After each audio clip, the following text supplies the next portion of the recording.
시험 문제에서는 보통 한 20문항 내외로 이제 출제가 되고요. 기본적으로 문제 나오는 것들을 보게 되면 10점 내지 15점 배점, 여기 한 2문항 정도 보통 출제가 됩니다. 그래서 이 2문항이 보통 수계, 가스계, 그 다음 재연설비, 이런 문제들이 이제 기계 쪽에서 고배점 문제들로 보통 출제가 되고요. 그 다음 5점에서 7점짜리 이제 수리학 문제입니다. 수리학 계산 문제도 한 3, 4문항 정도 이제 출제가 되고, 여기서는 이제 수리학이라는 얘기가 이제 계산 문제, 그리고 뭐 펌프 관련 문제, 실무 문제, 이런 문제들 나오게 돼요. 그 다음 이어서 이제 또 마찬가지로 점수대가 5점에서 7점 배점으로 암기 문제. 이게 단답 문제입니다. 단답 문제. 설치 기준을 기술하거나 혹은 용어 정리 쓰거나 뭐 이런 문제들이 또 한 3, 4문항 정도 출제가 돼요. 그 다음 남은 건 이제 같은 배점으로 실무적인 문제. 그래서 이제 뭐 문제점 파악하고 이런 문제들도 한 3, 4문항 정도 출제가 된다라고 보시면 됩니다. 그래서 기본적으로 한 30점 배점은 큰 문제, 수계, 가스계 문제가 한 30점 배점이 출제가 되고요. 한 20점, 20점 정도의 배점으로 수리학 계산 문제, 암기 단답 문제, 그리고 실무적인 문제들까지 좀 묶어서 보통 100점 배점대가 구성이 좀 됩니다. 근데 보통 이제 계산 문제, 이 수리학 문제가 훨씬 더 비중을 더 많이 차지하는 경우가 많아요. 그래서 이런 것들이 아예 안 나오는 건 아닌데 수가 좀 작을 수가 있고요. 수리학 문제가 좀 많이 나옵니다. 그래서 지금부터 이제 공부하시는 순서 내용을 보게 되면 제일 먼저 공부하시는 게 소방 수리학이에요. 요건 소방 기계 필기 때 보면 소방 유체학이라고 공부하신 과목이랑 거의 유사합니다. 다만 이제 1차 필기 시험에서는 뭐 사지선당이다 보니까 답을 찾는 연습을 좀 했다고 하면, 이제 실기는 그냥 손으로 수기로 써야 되는 시험이다 보니까 스스로 풀어낼 줄 아셔야 되고요. 문제 풀이하는 과정을 잘 보셔야 돼요. 그 다음에 이어서 이제 소방 펌프. 그래서 이 펌프 관련 문제가 또 이 수리학 계산 문제에 추가해서 더 많이 나올 수가 있습니다. 그래서 펌프에 관련된 동력 계산 문제라든지 뭐 펌프 관련 비속도, 뭐 상사업체에서 계산 문제들이 많아요. 이게 기계 실기 때 또 주로 나오는 문제들이고, 그 다음 세 번째 이제 공부하시는 게 시공 및 실무라고 해서 앞으로는 각 설비별로 뭐 옥내 소화전, 스프링클러 각 소화 설비를 공부함에 있어서 배관을 구성하는 요소들, 부품들, 그 다음에 뭐 실무적인 문제, 문제가 생겼을 때 그 문제점 해결 방안, 이런 것들도 같이 한번 정리를 해야 되기 때문에 그런 부분들을 한번 조금 정리를 하고 넘어가시게 될 겁니다.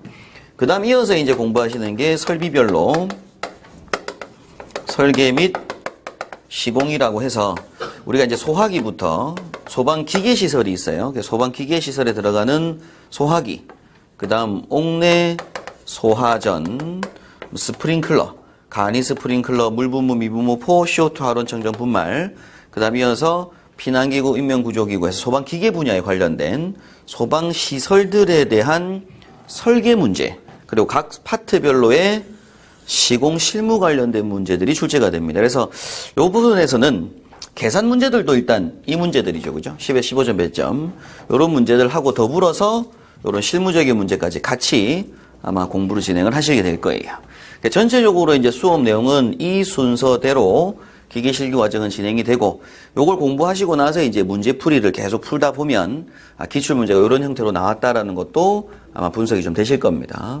그래서 일단은 먼저 소방 기계학에서 제일 중요한 게 소방 수리학이에요. 그래서 전체적으로 계산 문제를 풀기 위해서는 용어도 아셔야 되고 계산하는 방법도 아셔야 됩니다. 그래서 먼저 소방 수리학부터 공부를 하시게 되는 거고요.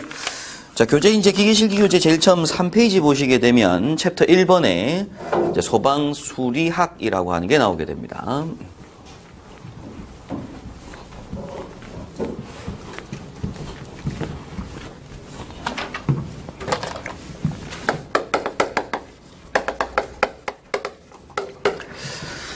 소방 수리학에서 제일 먼저 나오는 용어가 뭐냐면 일단은 차원과 단위라고 하는 부분입니다. 차원과 단위. 그래서 물리량을 구성하는 요소들을 공부를 하시는 건데, 자, 그 중에 바로 1번에 차원부터 보도록 하죠. 자, 일단 차원의 용어 정의, 차원의 뜻은 뭐냐면, 뭐 교재상에서는 길게 설명하고 있지만 저는 이렇게 설명을 좀 드려요. 자, 차원이라고 하는 건 서로 간에 침범할 수 없는 각각의 고유한 물리학적 영역들을 우리가 뭐라고 부른다? 차원이라고 부릅니다.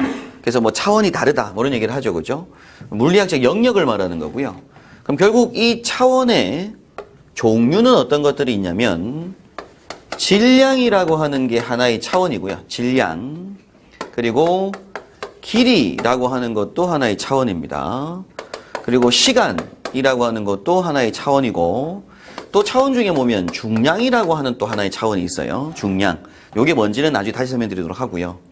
그 다음에 또 이제 온도라고 하는 것도 있을 수가 있고, 각도의 개념이 있을 수가 있고, 광도, 뭐 전류량, 뭐 등등등등 해서 굉장히 많은 차원들로 우리는 구성이 돼 있죠. 자, 일단은 차원들이라고 하는 건 이런 물리학적 영역들을 말하는데 서로 침범할 수 없는, 그래서 길이를 표현하기 위해서 질량을 가지고 길이를 표현할 수가 없고, 또 길이를 가지고 시간을 표현할 수가 없는 것처럼 침범할 수 없는 영역들을 차원이라고 부릅니다. 자, 그런데 이때 이 차원이라고 하는 걸 설명하기 위해서 제가 뭐 외국 사람, 뭐 인도 과학자나 미국 과학자를 만났어요. 그럼 제가 영어를 못하면 그냥 한글로 질량 이렇게 얘기합니다. 그럼 문제는 이제 그 사람도 한글을 모르죠, 그죠? 그럼 질량은 몰라요, 뭔지. 그래서 세계 각국의 모든 사람들이 다 공용해서 쓸 수 있도록 기호를 만들어냅니다. 질량을 나타내는 기호는 뭐다? 길이를 나타내는 기호는 뭐다? 라고 기호를 나타내요. 그 기호를 우리가 뭐라고 부르냐면 차원식이라고 합니다. 기호를.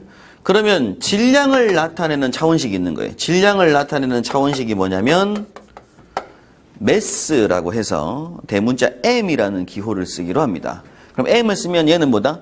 질량이다 라고 하는 거죠. 그죠? 그런 표기를 한다는 얘기고요. 길이는 영어 단어로 length라고 해서 L이라는 기호를 쓰기로 하고요. 시간은 영어로 time이라고 해서 T라는 기호를 쓰기로 해요. MLT. 그리고 중량이라고 하는 게 있는데 요건 어떤 기호를 쓰기로 하냐면, 중량의 개념은 제가 나중에 다시 설명드리겠지만 어떤 곳에 놓여져 있는 물체의 중량이라는 건 그 물체가 바닥을 누르는 힘을 중량이라고 합니다. 중량은 곧 힘과 같은 개념이라고 해서 차원식을 포스의 F를 쓰기로 해요.